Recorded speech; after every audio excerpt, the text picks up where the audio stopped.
আইনবন্দি দেখা টাইম নাই, একদম বলে দেবো। আরেকটি হলো মৌলবাদ, এই সোসাইটিকে যাতে গ্রাস করতে না পারে। আশেপাশের মসজিদগুলোতে বেহেশতের টিকিট বিক্রি করার জন্য ইমাম নিয়োগ দেওয়া হচ্ছে।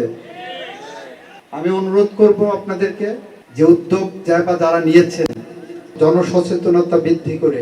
মসজিদের ইমামে কি দর্শন শেখায়? মসজিদের ইমামে কি খারাপ কাজ শেখায়? মসজিদের ইমামে কি সাদাবাজি শেখায়?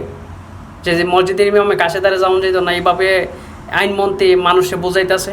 আইনমন্ত্রী আসাদুজ্জামান বলতেছে মসজিদের ইমামের বিরুদ্ধে মানুষের যেন সচেতন থাকে। আমিও তো মসজিদে যাই, মসজিদের ইমামের পিছনে যায় নামাজ পড়ি। এই বাংলাদেশে 95% মুসলমানই তো যায় মসজিদের ভিতরে যে নামাজ পড়ে, ইমামের বক্তব্য শুনে। কখনো কি কইতে পারবো যে মসজিদের ইমামে কখনো খারাপ কিছু শিখেছে?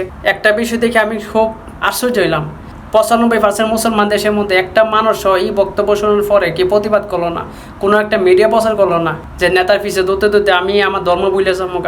এই আসাদুজ্জামানের চেহারা দিকে তাকাই দেয় না, ও মুসলমানই না। ওরে আপনি চেক করে দেখেন জামা কাপড় খুললা। আমি আর বাকিরা কিছু কইলাম না।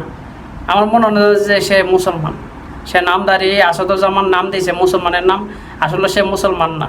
সে ইন্ডিয়ার কোনো এজেন্ট হইব যে বাংলাদেশে আইসে এই দেশটারে একটা হিন্দু রাজ্য বানানোর জন্য আইসে, তার একটা এজেন্ট হিসাবে কাজ করতেছে। আমি যতটুকু বুঝতে পারছি।